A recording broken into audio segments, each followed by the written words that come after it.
Mr. Prime Minister, you've been there, you've led a democratic country for many years. You were chairman of the African Union, resolving some of the challenges facing Africa. What are you doing now as a former leader or Prime Minister of Ethiopia? Thank you, Peter. I have a number of hats that I wear. First of all, I do have a foundation which I established or co-founded with my wife. It's called Hailemariam and Roman Foundation. And that foundation works on very critical issues that foundations like ours can support what governments are doing. You know, governments cannot do everything, so we need to support and fill the gap which exists within the system. And we also, you know, a number of menus has been there, but we wanted to have 4 pillars which are very important.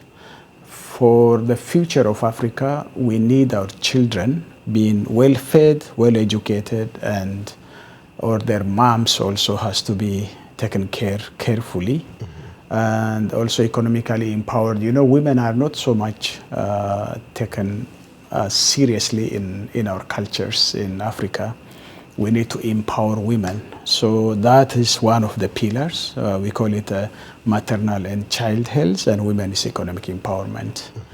The second one is, you know that Africa has a very young population. Right. And most of them are unemployed, impatient, and we have to address the quest of our young people.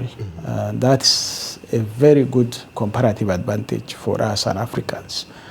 But it is also a threat if it's not carefully managed and properly handled. That calls for a transformative and accelerated economic and social transformation in order to accommodate the young people, creating jobs for them, decent and dignified employment. So we need to have that in place, and my foundation wants to support that part in the Horn of Africa region.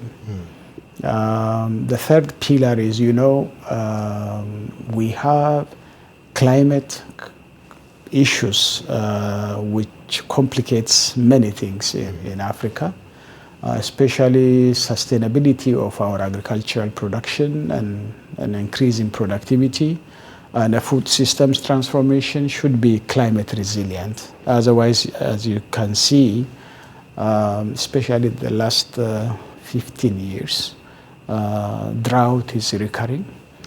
Not only in Ethiopia or in Africa, but the entire globe is suffering from that. Your own country in the United States, you can see how the wildfire is threatening the economic and social life.